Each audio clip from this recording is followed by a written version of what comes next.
Shalom saudara-saudaraku, kembali di Renungan Happy Short Family. Hari ini saya mau bawakan dengan tema hubungan semakin hari semakin. Nah, hubungan, ada macam-macam jenis hubungan atau relasi di dalam kehidupan kita. Entah itu hubungan orang tua dan anak, suami dan istri, saudara, teman, pacar, guru murid, dan lain-lain. Kita bisa sebutkan. Di dalam sebuah hubungan tentu ada usaha, diperlukan sebuah usaha atau effort untuk membangun, menjalin hubungannya itu supaya nggak terputus atau retak. Namun terkadang lebih dekatnya sebuah hubungan itu membuat potensi semakin tinggi untuk terjadinya keretakan dalam hubungan itu. Entah karena ada intervensi dari luar atau ya dari dalam. Saya sendiri pun juga pernah mengalami hubungan yang tidak baik atau mengalami keretakan sebuah hubungan. Saya pernah mengalami itu dengan teman baik saya waktu itu saat sekolah dan juga dengan keluarga saya saat itu. Untuk memperbaiki hubungan yang retak itu, yang di dunia itu pun juga butuh perjuangan. Diperlukan yang namanya ada kata maaf, konsolidasi, dan komunikasi yang baik.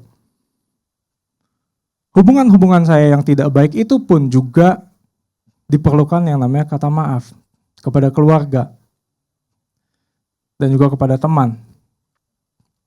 Dan dengan pertolongan Tuhan, akhirnya itu menjadi baik. Sekarang kita omongin tentang hubungan kita dengan Tuhan.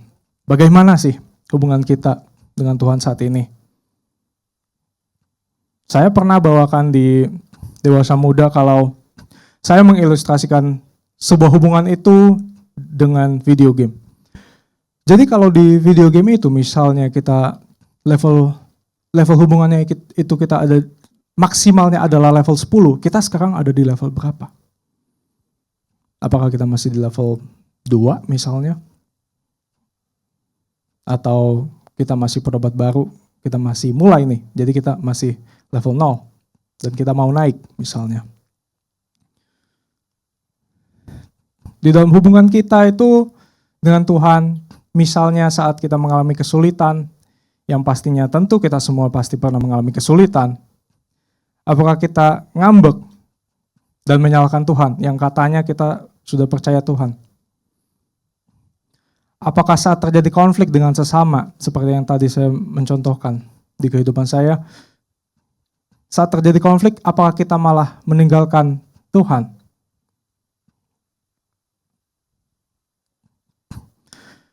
Apakah kita bisa berkata, seperti Rasul Paulus di Filipi 3 ayat 10, yang ku kehendaki ialah mengenal Dia.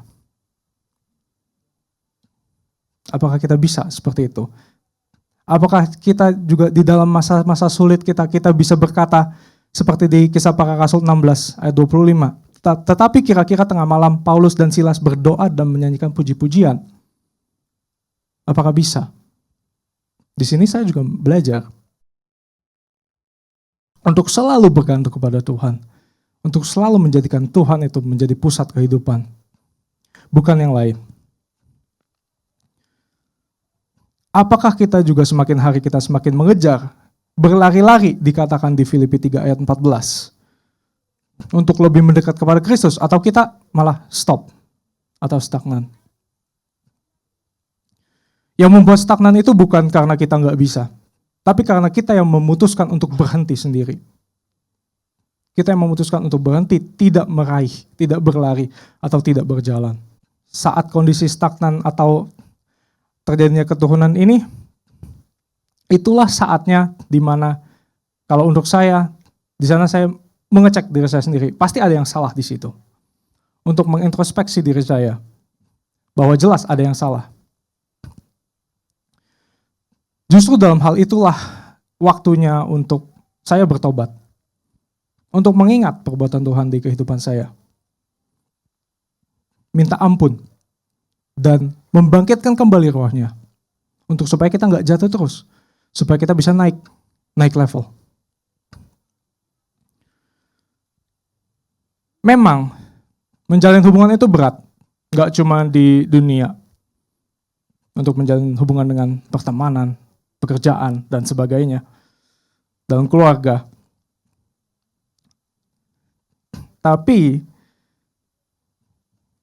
kembali lagi, semuanya itu dari kita. Kita mau melakukan atau enggak. Justru karena kesusahan itulah kita seharusnya lebih bersemangat. Di Roma 5 ayat 3-4 dikatakan, dan bukan hanya itu saja, kita malah bermegah juga dalam kesengsaraan kita karena kita tahu bahwa kesengsaraan itu menimbulkan ketekunan. Dan ketekunan menimbulkan tahan uji, dan tahan uji menimbulkan pengharapan.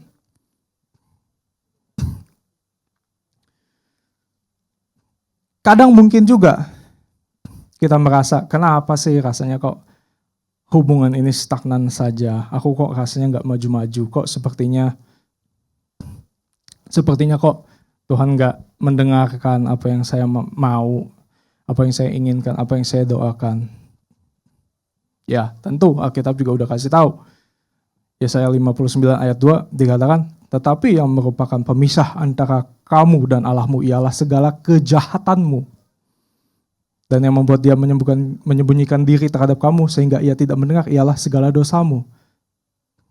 Jadi dari sini kita udah tahu kita harus apa.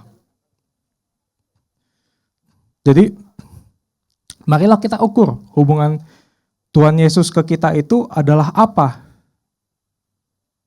Apakah Yesus Kristus itu sebagai Tuhan dan Juru Selamat kita?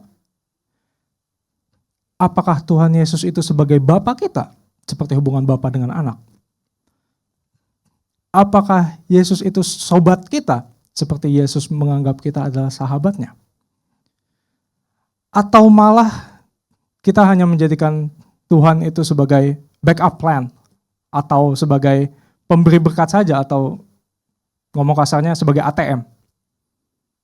Yang mana buat kita. Demikian renungan pada pagi hari ini. Mari kita bersatu dalam doa. Ya Tuhan, Bapa kami yang bertata dalam kerajaan surga, kami mengucap syukur Tuhan, kalau hari ini kami masih bisa hidup Tuhan, kami masih bisa bernapas ya Bapa, dan kami masih bisa merenungkan firman-Mu ya Bapa. Ya Tuhan, kami tetap mau melekat kepada Engkau Tuhan, untuk membangun hubungan kepada-Mu ya Tuhan, untuk semakin hari semakin bertambah, bukannya semakin berkurang ya Bapa. Terima kasih Tuhan, biarlah kami semakin mau melekat ya Bapa, setiap harinya. Hanya dalam nama Tuhan Yesus kami berdoa dan mengucap syukur. Haleluya. Amin. Shalom saudara-saudaraku. Tuhan Yesus memberkati.